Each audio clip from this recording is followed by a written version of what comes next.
How a super empath tortures a narcissist. Vertical bar, Shihengyi wisdom. The greatest punishment for a narcissist is not revenge, it's exposure. A super empath doesn't need to raise their voice or fight back. They simply see the truth and refuse to play the game. The narcissist feeds on control, chaos, attention, but the empath starves them with silence, with presence, with emotional clarity. You don't torture the narcissist by attacking them. You do it by healing yourself. Because nothing unsettles a manipulator more than someone they can no longer manipulate. Stay until the end. The final lesson is where the real power begins. The narcissist's only weapon is your reaction. The narcissist does not dominate by strength. They dominate through distortion. They don't need to shout, control your schedule, or make visible demands to manipulate you. All they need is one thing: your reaction. That's their access point. That's the door. They bait you with subtle jabs, backhanded compliments, guilt-laced questions, and emotional sabotage. They plant seeds of confusion, not to destroy you outright, but to make you do the job yourself. The narcissist survives by getting inside your nervous system, by rewriting the way you interpret reality. And the moment you start reacting, explaining, justifying, defending, you're no longer standing in your truth. You've stepped into their frame. And once you enter that frame, everything becomes fog. You don't know what's real anymore. You don't know who you are around them. You just know you're drained, uncertain, walking on eggshells, slowly dissolving. This is the brilliance of their strategy. It's covert. They don't use weapons. They use you. They use your empathy, your kindness, your clarity, your need for peace. They know you're the one who reflects, apologizes, and tries to make things right. And so they turn that against you. They trap you not with rage, but with confusion. 1 minute you feel close. The next they're cold. 1 minute you're the love of their life. The next you're the villain in a story you don't understand. And you stay because you think you can fix it. Because they made you believe that you are the unstable one. That you are the problem. That if you just explain better, try harder, give more, they'll stop changing the rules. But they won't, because the chaos is not accidental, it's the tool, and your reaction is the reward. The empath suffers most in this dynamic, not because they're weak, but because they're wired to feel. They sense shifts, they want resolution, they crave harmony, and they believe deeply in the good in people. So when they're attacked, they don't fight, they understand. When they're manipulated, they reflect. When they're hurt, they reach in instead of pulling away. But that exact softness is what keeps them entangled. The narcissist doesn't feed on conflict. They feed on your effort, your willingness to stay in the room, your willingness to justify yourself over and over again. They don't want healing, they want control. And control is easier to maintain when you never leave the frame they've built for you. But here's what the narcissist fears most: your silence. Not the silence that comes from being hurt. Not the silence that's temporary, but the final silence. The silence that doesn't come from punishment, but from clarity. The silence that comes from no longer needing anything from them. Because once you stop needing, you stop reacting. And once you stop reacting, you break the contract. The game ends, and they know it. That's why they will try to provoke you back in. They'll alternate between flattery and cruelty. They'll beg, then blame. They'll act like the victim. They'll remind you of who you were together before everything cracked. But all of it is bait. All of it is a test to see if they can still pull your energy, if they can still make you question yourself, if they can still sit in your head uninvited. The only way out is not to fight harder. The fight is the fuel. The way out is to stop playing, to exit the frame, to stop trying to prove your worth to someone who only values your submission. When a super empath stops explaining, stops apologizing, stops needing, the narcissist begins to fall apart. Not because you attacked them, but because you disappeared from their grip. You became emotionally invisible. You became unavailable to their games. And for someone who thrives on control, that silence is not peace, it's defeat. They don't know what to do with someone they can't move. They can't seduce presence from a soul that has already reclaimed its energy. They can't feed on someone who stopped bleeding attention. So reclaim your breath. Reclaim your nervous system. Reclaim your clarity. And remember, your reaction is the hook. Your energy is the fuel. And your silence, the kind that comes from no longer needing, is the weapon. Walk away without flinching. That's how you win. Not by defeating them, but by becoming someone they can no longer reach. Power doesn't always announce itself. It doesn't always raise its voice. Sometimes power is the one who stops speaking first. The empath's greatest mistake before they rise is believing that truth alone can win the battle. They explain, they reason, they offer evidence, clarity, compassion, and perspective, hoping that if they just say the right thing, the confusion will end. But the narcissist is not seeking understanding. They are seeking submission. They are not interested in clarity. They are addicted to control. And the more the empath speaks, the more the narcissist tightens the rope, twisting words, weaponizing kindness, turning logic into loops that drain the spirit. This is not a conversation. It's a performance. One designed to keep the empath entangled long enough to forget where they started, to forget who they were before they began explaining themselves. But the super empath, once awakened, plays a different game. They stop explaining, not because they've given up, but because they've seen through. They understand that truth doesn't need to wrestle, that dignity doesn't beg, and that the one who needs to manipulate reality through distortion has already revealed their weakness. So the super empath doesn't retaliate. They withdraw, not in fear, but in power, in clarity, in sacred distance. They move from defense to discernment, from arguing to observation, from reaction to stillness. And this stillness is not passive. It's not silence born of collapse. It's silence born of command. Because nothing destroys the narcissist faster than the absence of emotional fuel. They don't fear anger. They don't fear argument. They fear the void, the emptiness where their chaos used to echo back. They fear the mirror that shows them nothing but their own distortion, without anyone else to distract or devour. When the super empath goes quiet, something begins to shift. The narcissist feels it. The weight of their mask starts to tremble. Because their power has never come from within, it has always come from what they could pull out of you. Your attention, your emotion, your vulnerability. But now, it's gone. You're still. You're watching. You're no longer trying to fix, to explain, to prove.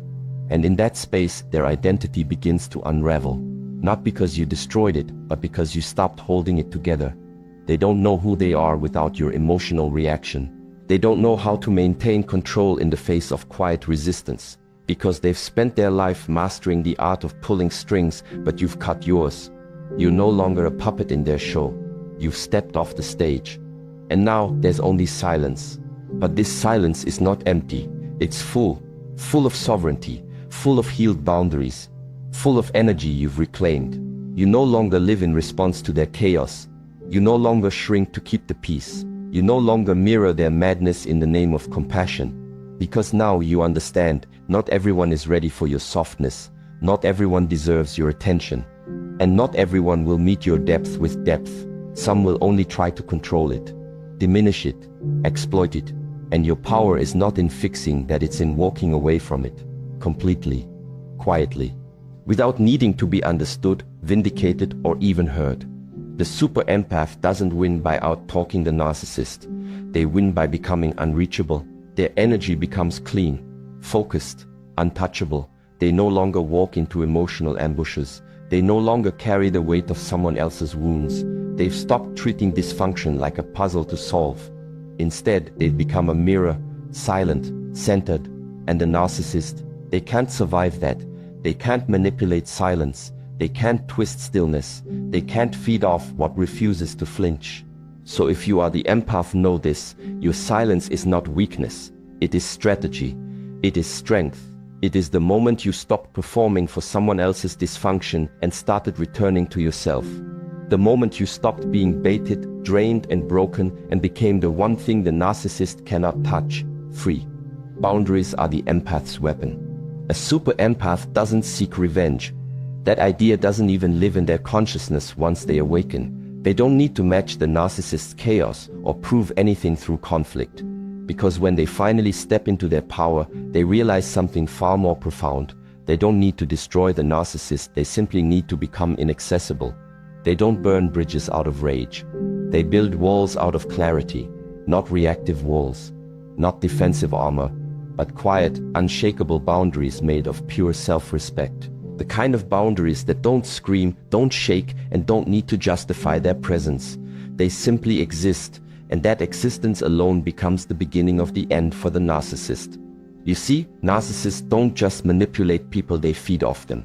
Your kindness, your forgiveness, your instinct to explain yourself, those are all sources of fuel. Not because they want to understand you, but because they want to own you. Your reactions, your emotions, your confusion, that's their currency. They don't operate in love. They operate in control. And control requires access. But when a super empath evolves, when they stop playing therapist to dysfunction and start protecting their own nervous system, the access is cut off. Not with rage, not with drama, but with something far more devastating: silence wrapped in structure. The empath used to feel guilty for setting limits. They would hesitate to say no. They would collapse under emotional pressure, thinking compassion required tolerance. But after enough cycles, enough betrayals, enough gaslit nights wondering if they're the problem, their nervous system learns, their soul tightens, and then something clicks. A realization sharper than any confrontation: I don't owe my energy to anyone who manipulates it. That is the shift. That's when the doors close, not out of punishment, but out of peace. And once those doors close, something terrifying happens on the other side. The narcissist is left alone. Alone with their own echo, alone with the absence of control, alone with a calm they can't penetrate. They knock and the empath doesn't answer. They bait and the empath doesn't bite. They provoke and the empath doesn't flinch.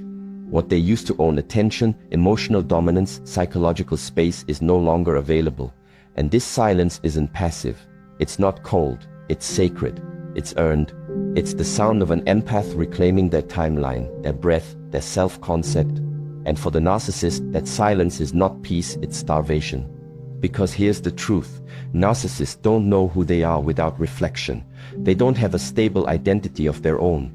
They require mirrors, other people to project themselves onto. And when the empath stops reflecting, when they stop carrying the weight, when they stop adjusting themselves to avoid being misunderstood, the narcissist begins to unravel. Not because they were defeated in battle, but because the battlefield was abandoned. The game ended, the stage went dark, and there's nothing more painful for someone addicted to control than irrelevance. Boundaries are the empath's weapon. Not walls of fear, but walls of standard. Not silence of avoidance, but silence of alignment. The kind of silence that says, I see you, I understand you, and I no longer participate.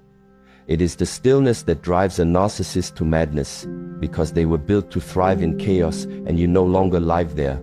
They were trained to dominate in disorder, and you've replaced every point of entry with peace. Now the narcissist has nothing to argue with, nothing to flip, no reaction to twist. The script is done. The empath has rewritten the narrative, and they wrote themselves out of it. This is the highest form of power, not dominance, not vengeance, but emotional sovereignty. The super empath becomes self-sourced, no longer needing closure, no longer seeking validation, no longer questioning their worth based on someone else's broken lens. They don't look back because there's nothing left to fix. They don't explain because clarity has replaced confusion. And they don't chase because they've finally come home to themselves. So understand this: the game doesn't end in war. It ends in detachment. Not because you stopped caring, but because you started choosing yourself. The inner work that destroys the outer game. The real shift doesn't happen in a dramatic confrontation. It doesn't happen when the empath shouts, slams the door, or finally says everything they've been holding in. That's what the narcissist expects. That's what they prepare for. Because they know how to win that game.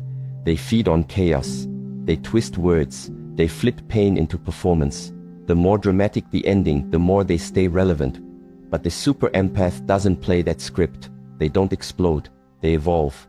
And that evolution isn't loud. It's internal, quiet, daily, invisible from the outside until it's far too late to stop. Because the real power, the kind that ends the game completely, comes from inner work. It starts small.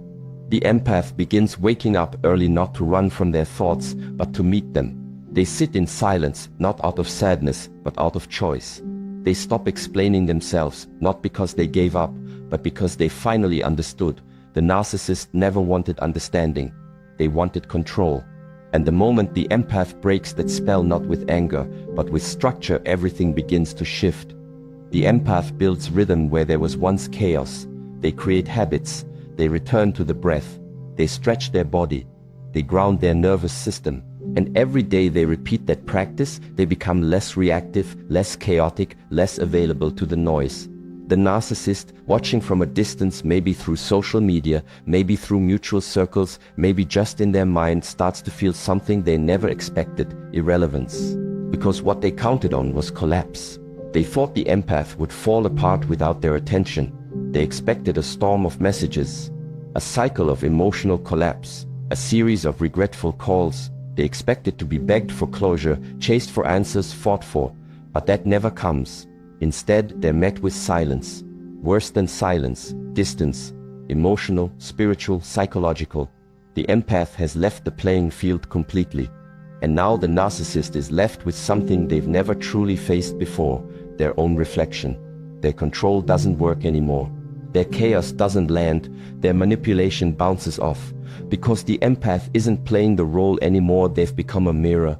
And mirrors don't speak, they reflect. This is where the narcissist begins to crack. Because their entire illusion of power was built on a single idea: access. As long as they could access your attention, they had control. As long as you kept responding, reacting, returning, they were fed. But inner work cuts access at the root. The routines, the breath work, the emotional discipline, the reflection. These aren't just self-care, they're weapons. Not weapons of war, but weapons of alignment. Every time the empath chooses structure over reaction, they sever a tie. Every time they journal instead of justify, they reclaim a piece of themselves. Every time they respond with calm instead of chaos, they take their power back. Until eventually, they are no longer a version of themselves that the narcissist even recognizes. This is the true death of the narcissist's fantasy, not through rage, but through irrelevance. Not through revenge, but through the complete collapse of the frame they built. Because that frame was always an illusion. Their power was never real. It was borrowed. It only existed as long as you gave it life. And now, it's gone. Not because you destroyed them, but because you built you stronger, quieter, more grounded than ever. They don't know how to reach you anymore, not because you're hiding, but because you're healed. So keep doing the inner work. Keep rising in the hours no one sees. Keep breathing when the old triggers try to pull you back. Keep creating rhythm when emotion wants to create noise. Because every time you do, you rewrite the story not just of your relationship, but of your identity.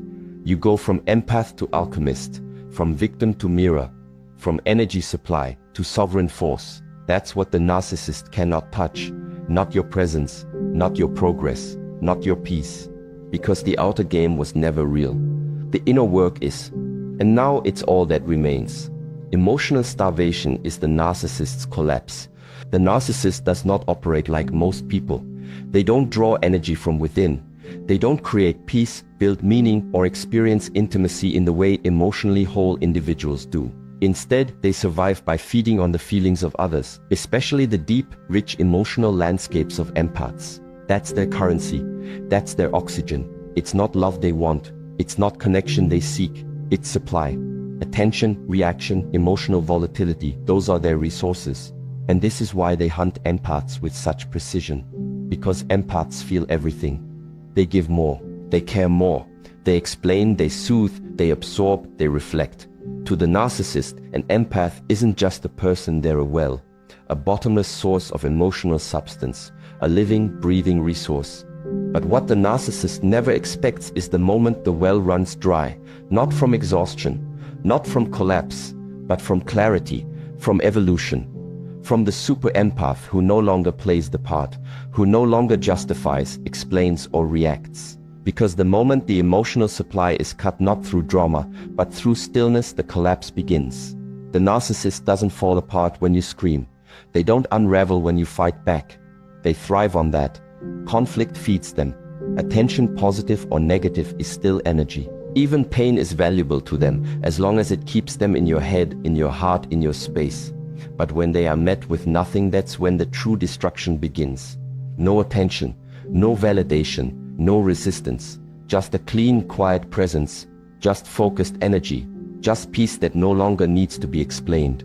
To the narcissist, this is not just silence, it's starvation. Peace cannot be provoked.